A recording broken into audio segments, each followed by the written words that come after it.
guys have probably seen on Facebook, it is almost the 3rd year anniversary of the Revitalize Health and Fitness Clinic. As you see it today, I'm going to give you guys a brief summary of exactly what it took to go from bunking trains for 3 years to save enough money to open up an official business which you see today.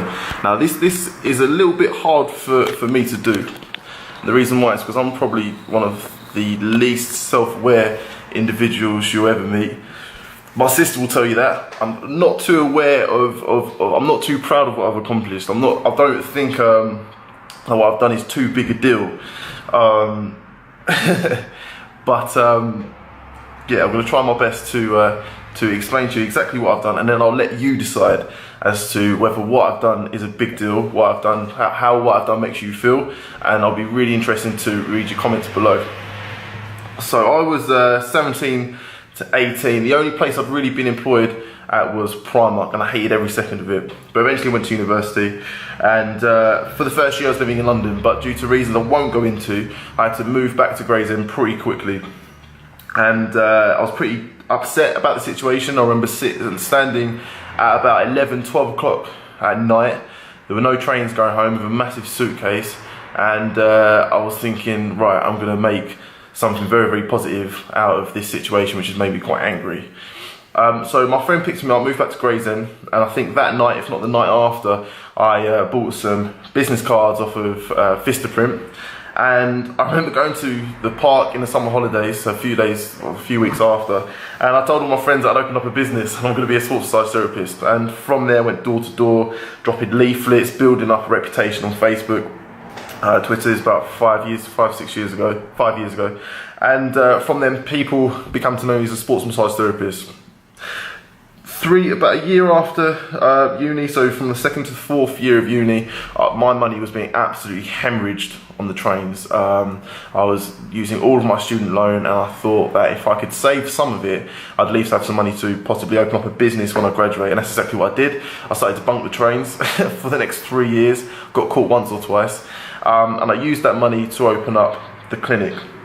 Now, from there, we have really focused on, I mean, our biggest form of marketing has just been you guys. It's been trying to give you guys as best a customer experience as possible, as much value as we possibly can, trying to be as honest, as transparent as we can. I think the main thing that's made us stand out is that the health and fitness industry is quite a fickle industry. It is an industry where you can bullshit a lot of people, you can lie to a hell of a lot of people, you can make false claims to a lot of people, and they'll still come running for results. It's quite an emotive industry. It's an industry where people are very emotional about what they want to do. They're very emotionally motivated, and we try and stay very factual, very realistic. And I think, you'll be able to tell me, but I think that is really what's helped us to stand out.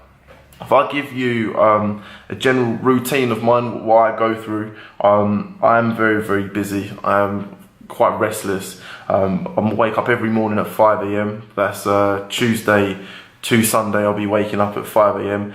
And I set myself the goal of getting as much work done as possible, as well as 3 meals and at least 1 hour of training, or 1 hour set aside for training between the hours of 6 AM and 9:30 PM. So it gives me the time from 5 AM to 6 AM to get ready, and then from 9:30 to 10:30 PM to get ready for bed. And as well as that, try to see my friends once or twice a week. And it is hard, but I think that if I was to be completely transparent with you, I've sucked hard at probably 99% of everything I've tried. When I was boxing, I lost my first 4 out of 5 fights. When growing up, I was probably the last one to talk to girls. I went up until the age of 12, 13. I wasn't athletic at all. My sister would beat me in every single athletic event until I was, say, 14, 15. So I trained from the ages of 11 to 13. Boxing, I stuck at it for a good 4 or 5 years before I actually got any good at it. Being an osteopath, I failed the first part of my last exam. But then from those points, I'd say I am pretty confident now. I am pretty athletic now. The exam that I failed, I then got the highest mark in the year after that. So my whole, there's one lesson that I've learned, is that if you love what you do enough, and if you're passionate about what you do enough, and you work hard enough at what you do, then eventually you will come through. And it might take 4 years, it might take 5 years, but eventually you will get there. This isn't it for me. You've probably seen from the Revitalize social media feed that we've tried iMunch, we've tried online diet plans, which haven't gone as well as maybe I'd hoped to, but I'm continuing to try new things. From today, I mean, in a year's time, we're probably going to be expanding Revitalize into a gym, possibly even open up a centre, a health and fitness centre, health and fitness clinic closer to London, or in a village which is quite near to Gravesend. And as well as that, we're working on a health card scheme, which I'll be telling you guys about probably in the next few weeks when Eddie comes back from a holiday in Thailand, so I can take a little bit more time to dedicate to it. My advice to anyone who wants to open up their own business or do what makes them happy, my thought process when I opened up Revitalize was that the worst that can happen with this money that I'm putting down is that I lose it and I'm going to be living at my mum's house anyway. Like, I'm going to be in the exact same position that I started with. And that's pretty comforting. I mean, there's people around the world who, I mean, look at the Syrians, who don't even have their homes. The whole towns have been destroyed, and they're still taking risks, and they're still walking hundreds of miles to get to a safe haven so they can raise their family. And when they get there, they'll probably start opening businesses, because like my family did, that's what immigrants do. So everyone will always have most people always have a certain degree of comfort. You're risking luxury, and that's the way I saw it. That's also why it annoys me when I see these guys opening up businesses which are actually multi-level marketing schemes, and they don't do what I do.